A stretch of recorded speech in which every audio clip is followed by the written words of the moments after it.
It's my opinion that most veterans are going to be hard-pressed to ask for help.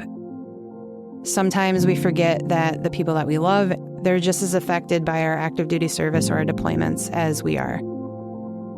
I was recently having a discussion with another veteran who challenged me with the question. He said, if you're not willing to ask for help, why would you expect other veterans to ask for help from your nonprofit?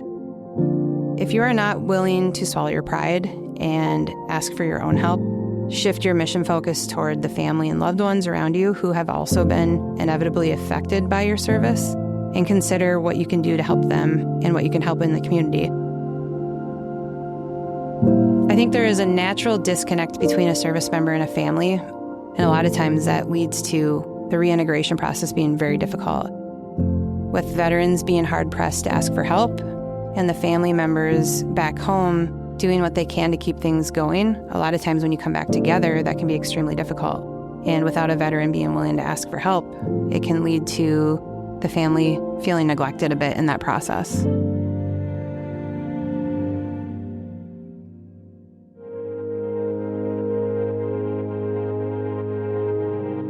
Everybody has a story, good, bad, and different, and their journey in life is worth a lot.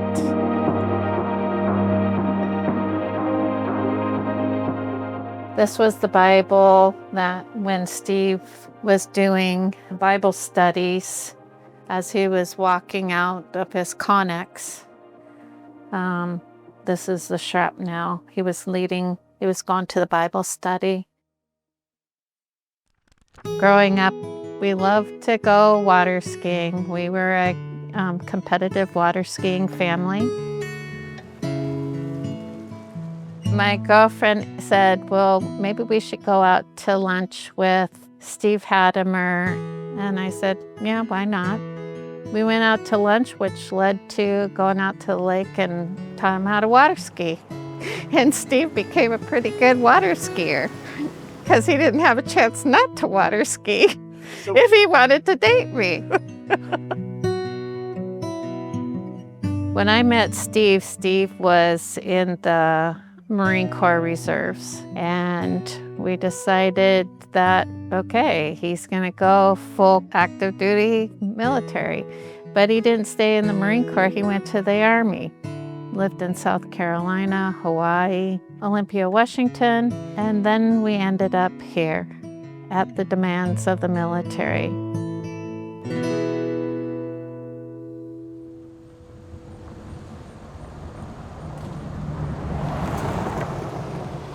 My husband and I come from small town Iowa. He left when he joined the military.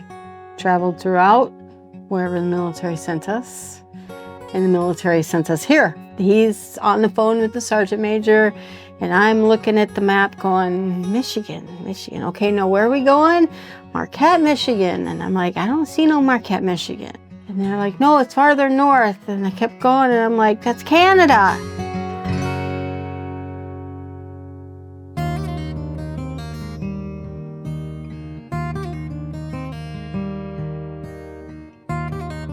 Tom and I first met in Illinois, where I grew up. He came to Illinois to learn to be an electrician. He moved into the apartment above my apartment.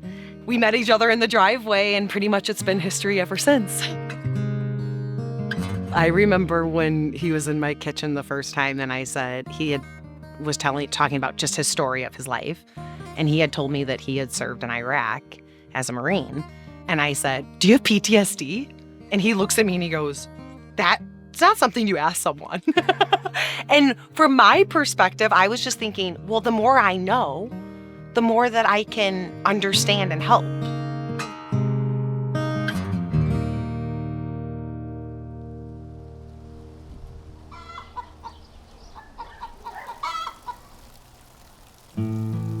Kegan and I met when I was a freshman in college. We had a lot of mutual friends. And then about almost a decade later, we kind of just re-met up. And that's when we started dating shortly after that. He was an F-18 pilot, and he had a very fast ejection. The plane was in an out-of-control maneuver heading towards the Atlantic at pretty much the speed of sound.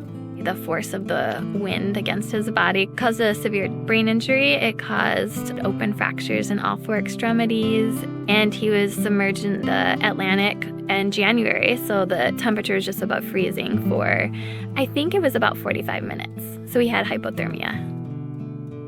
Physically, it took about 2 years for him to get back to flying again, and, physically he was running faster than everyone else, and he was looking pretty good.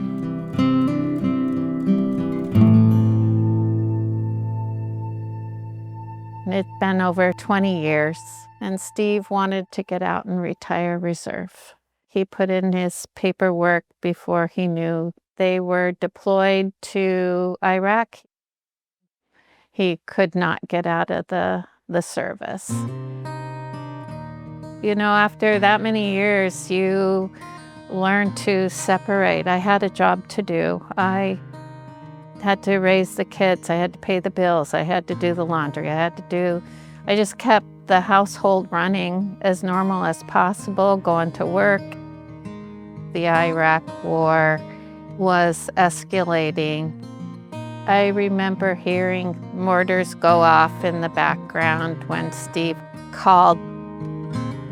Death was real to that unit. It was a completely different world that they lived in, and that different experience makes them a completely different person in their everyday life. I never really understood the things that he had been dealing with. Tom has just started with the fire department here. They were like, when we come up on accidents or there's somebody that passes, we have this debriefing and we have these therapists come in. And Tom says to me, I'm going to be seeing dead people again.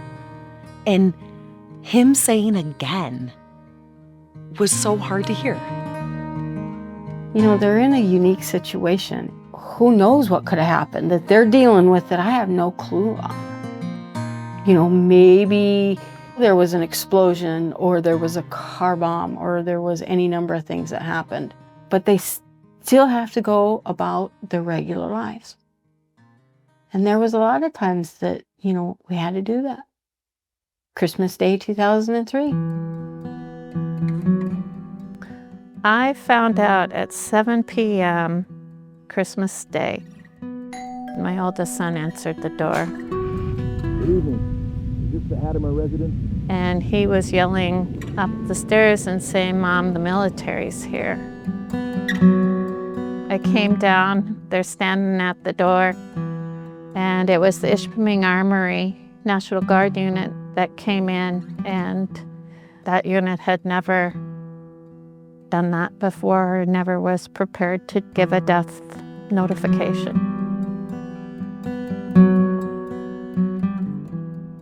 He sent blankets home. The kids opened them Christmas morning, and the letter reads inside, "May these blankets keep you warm and comfort you until we reunite again." And so that night, they were all on the couch, wrapped in their blankets.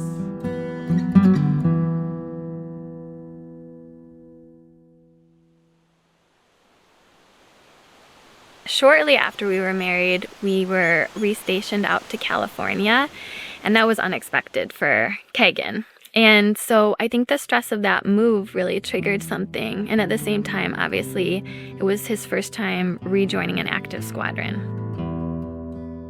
He was having some mild symptoms, kind of zoning out type symptoms, not seeming to remember things very well. When my son was 7 weeks old, he came home one day after being gone for about a week, and I opened the door and I was excited to see him. I handed the baby right over to him first thing, and it was obvious within just a couple seconds that he wasn't safe to hold the baby. He was making no sense, just jumbled speech and kind of just very paranoid, talking about microphones and cameras and people with guns. And I went from having what I thought was a stable husband to a crazy man. I was married to somebody crazy who I could not leave my son even in the same room with him alone. It was a lot like climbing a mountain with your baby and your husband in tow, and there's a storm coming and you're just eyes on the goal, just get to the top. Don't fall off. I couldn't give up. That really wasn't an option. I didn't even want to go there. It was really just survival.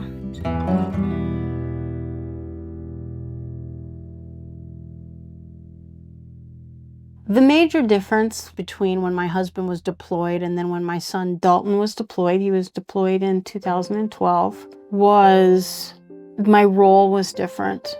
My husband was home, retired at that point, and then my son had a brand new fiance. I wanted to be the support for her. My mother-in-law did that for me. When she had my husband, her husband was in Vietnam. So I was kind of in her role of now I was the mother of the deployed soldiers. When my husband was deployed, his first phone calls were to me. With my son, his first phone calls always needed to be to his fiance. So you find yourself on the back burner, and that's good, but it sucks at the same time. She needed those phone calls. She needed that reassurance of talking to him. And in a way, I got that support and reassurance by knowing that she was getting those phone calls. When Tom and I met, I thought that PTSD meant that you were going to be angry and violent. And I've seen with Tom, it doesn't come out in those ways. It comes out in maybe him being quiet or reserved or not being able to do all the activities that he wants to do because of sensitivities. I knew that I needed to educate myself and not take things personal and be selfless in order to allow him to have the space that he needed. And so it was just like having this consistent peace and groundedness that was really important. I love wind chimes, and I always had really large wind chimes. Tom ended up going first and going and picking up wood wind chimes instead because of there's pitches and things that are obvious, right? That would be a little bit more rattling to your ear. It puts you in this more peace and grounded level, and that's more what we're focused on with the sounds that we have in our home, with the wood wind chimes, the type of music, in how we live on 46 acres where there's no neighbors. I understand people more because of his experience. Try to understand before you come up with your own story in your head.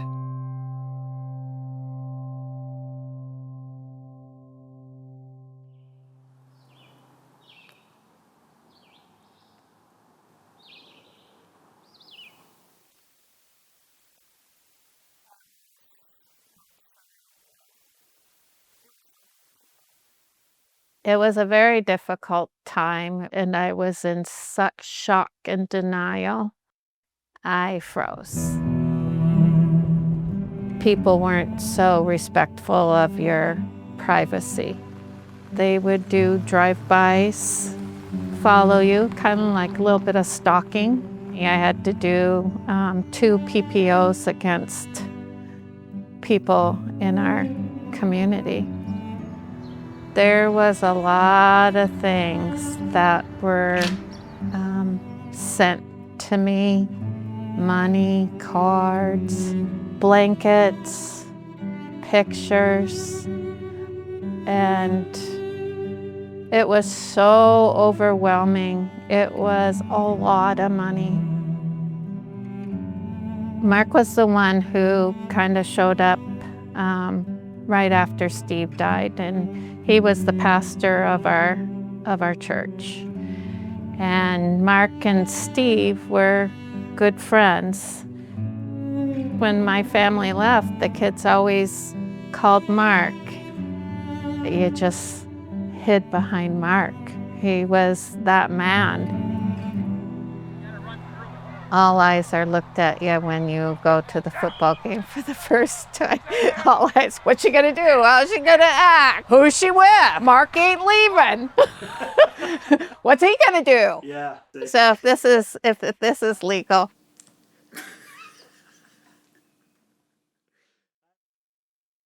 During Kagan's psychosis, my support was really the squadron wives. They were the only people I knew out there. And Kagan was really not wanting his squadron to know he was, in a psychosis. I would take him grocery shopping and he would think that zombies and ghouls were running the place. And I would have to just gently guide him away from situations and just look at people apologetically a lot. I was an ER nurse, so I was really good at, I think, just seeing the situation and seeing what needed to be done and acting. And that's really, I just snapped back into that I need to act mode, not really thinking. I was working with his psychiatrist really closely, and she said it was too much for me. I was starting to I wasn't sleeping because he was awake all the time, and obviously had a newborn too. And I was starting to just be forgetful. I couldn't even remember my own phone number. And it wasn't his fault. He obviously had brain injury and all of these other things going on. But yeah, he went from my friend and my partner to my enemy. I evolved throughout this process in a way that made me realize what's most important. As he's gotten healthier, I've really had to actually make myself step away to grocery shop by myself, or be in circles with other women, or go mountain biking by myself. And it's hard. It's something that I still do struggle with, but I make myself do it. And I won't let myself fall into that I need to always be vigilant, because I know I don't right now.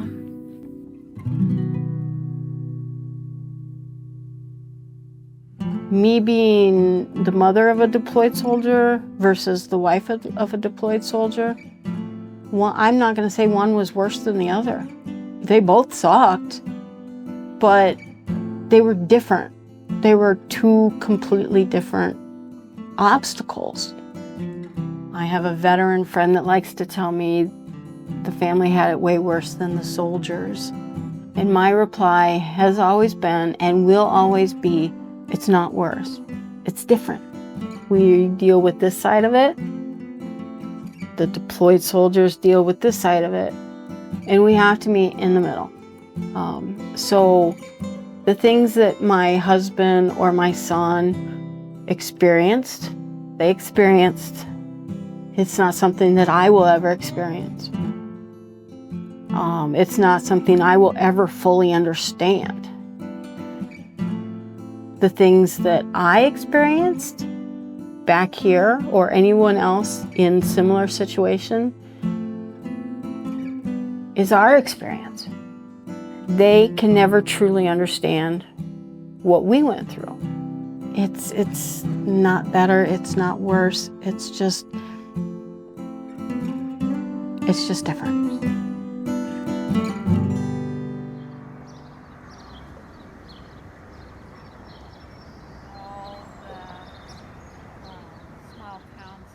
No matter what happens to you in your life, you have to learn to accept. And you have to learn to keep putting one foot in front of the other. Because if you don't, it'll eat you up. You can only go so far with military resources. You need community to step up. I'm glad that I listened to Mark in doing that, because it was the hardest thing I ever did, because I had my great opinions of, I don't want to be seen, I don't want this is just too big. But you need the outside resources that help you move forward with heart and compassion. It makes me so hopeful, because there's people that really care and that are caring enough to really see what people need, not just saying it, but really they're doing it. Once you build a community of people that all support one another and have similar experiences, it just opens up conversation, and it helps you feel not alone, which is, I think, one of the biggest things, is that you feel like nobody else understands what I'm going through. Charlie Golf One really is curious about what the needs are, where people are lacking, the holes that they're falling through, and how they can help support the service members and their whole families. So I'm so grateful. It means so much to be able to know that they've been through the same thing or different things that they've navigated, and then that helps you be able to navigate in your life is extremely helpful.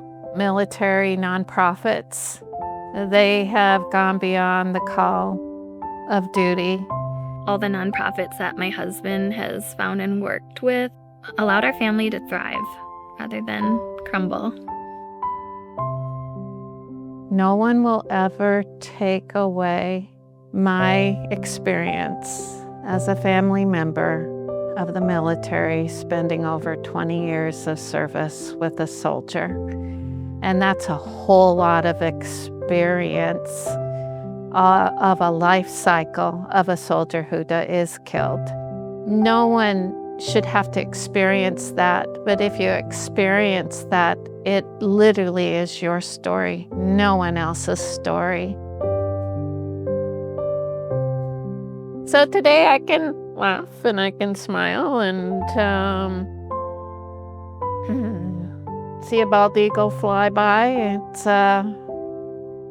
It's Steve checking in, and it just kind of like, oh my gosh, he can fly high and he can fly, do those low riders and almost run into the window. So it gives you a sense of peace. It kind of shows his personality a little bit.